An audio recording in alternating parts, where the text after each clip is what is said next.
सर्व मंगल मांगल्ये शिवे सर्वार्थ साधिके शरण्ये त्र्यंबके गौरी नारायणे नमस्तुते। ओम महालक्ष्मी नमो नमः। ओम नारायणाय नमो।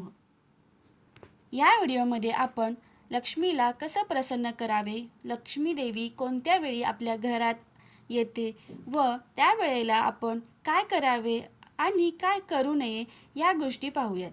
व्हिडिओ शेवटपर्यंत नक्की पहा। दिवसाच्या 3 वेळा असतात, सकाळ, दुपार व रात्र। त्यापैकी सायंकाळ म्हणजेच दिवस मावळतो तेव्हा तिन्ही सांजेला महत्त्व आहे।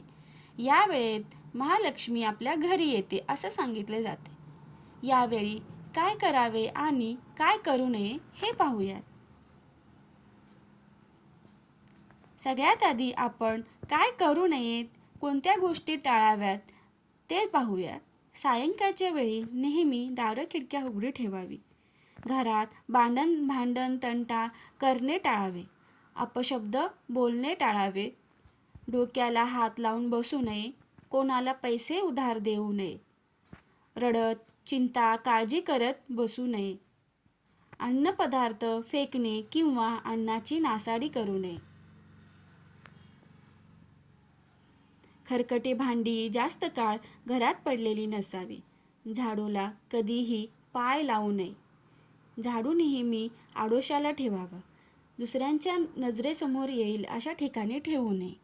झाडू कधीही आडवा पडलेला नसावा। या गोष्टी सायंकाळच्या वेळेस करणे टाळावे, त्यामुळे महालक्ष्मी आपल्या घरी येते। आता आपण पाहूयात की काय करावे म्हणजे महालक्ष्मी आपल्या घरी येईल आणि प्रसन्न होईल। तिन्ही सांजेला देवापुढे नेहमी धूप दीप म्हणजेच दिवा लावावा। उंबरठ्याजवळ दिवा लावावा। घरात सायंकाळी नेहमी प्रसन्न आनंदी शांत वातावरण असावे।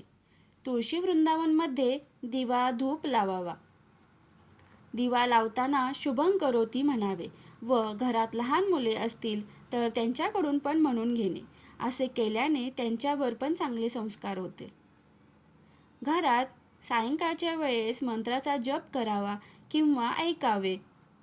श्री सूक्त लक्ष्मी सूक्त म्हणावे। घर नेहमी स्वच्छ व नीटनेटके असावे। आणि सर्वात महत्त्वाचे म्हणजे घरच्या लक्ष्मीचे म्हणजे घरात असणाऱ्या स्त्रियांचा नेहमी आदर सन्मान केला पाहिजे। त्यांना आनंदी ठेवले तरच तिथे लक्ष्मीचा वास असतो। आपल्या घरच्या लक्ष्मीला मान सन्मान देणे खूप महत्त्वाचे आहे। आणि जिथे लक्ष्मी तिथे नारायण तर असणारच, त्यामुळे लक्ष्मीबरोबर नारायणाची सुद्धा पूजा जप केल्याने लक्ष्मी देवी प्रसन्न होते व आपल्या घरी तिचा कायमस्वरूपी वास होतो।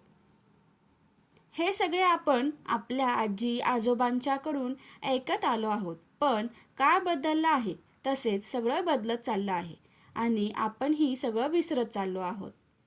या सगळ्या गोष्टी आपण नेमाने केल्या तर आपल्या घरात लक्ष्मीनारायण सदैव वास करतील आणि आपल्या घरी नेहमी सुख समाधान शांती लाभेल, संपत्ती संतती व भरभराटी नांदेल। या सगळ्या गोष्टी नित्यनेमाने नक्की करून पहा। ओम महालक्ष्मीचे विद्महे विष्णुपत्नीचे धीमहि तन्नो लक्ष्मी प्रचोदयात्। माहिती आवडल्यास व्हिडिओला लाईक शेअर आणि सबस्क्राईब नक्की करा। थँक्यू।